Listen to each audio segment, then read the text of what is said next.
Well, in every layer of the culture, the bicycle is woven into the culture. So, I mean, from an economic standpoint, from a planning standpoint, from a cultural standpoint, from a taxing standpoint, and from a traffic engineering, all these elements. Even was passing the other day, and the waste baskets were oriented towards bicyclists.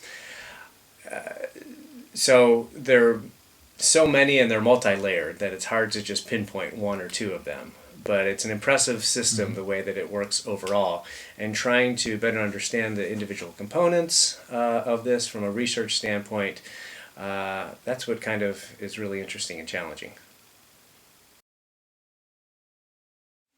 But moving forward, I think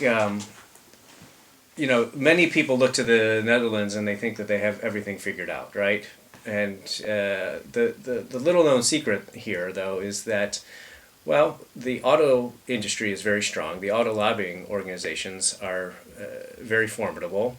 And even here in the land of cycling, there's a strong kind of warfare going on between cars and bicyclists. It's not nearly as much of a warfare as in other settings in the United States, but it's still present, and you can feel it when you talk to individuals.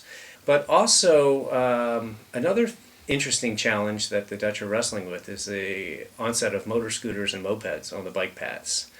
And this is, from an outsider perspective, very challenging, okay? And this is indicative, I think, of what we're seeing in the transportation evolution moving forward, insofar as, cars are becoming more like bicycles, and bicycles are becoming more like cars, and these mopeds and these motor scooters, they're kind of just the intervening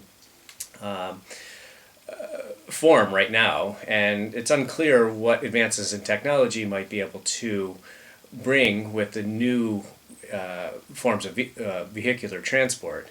And so how the roadway space is used, I think, is going to be an important element moving forward. So right now, it's unclear where the motor scooters and the mopeds, for example, should be riding. I mean, everybody knows that they are entitled to be in the bike lane, but most of the cyclists do not want them in the bike lane.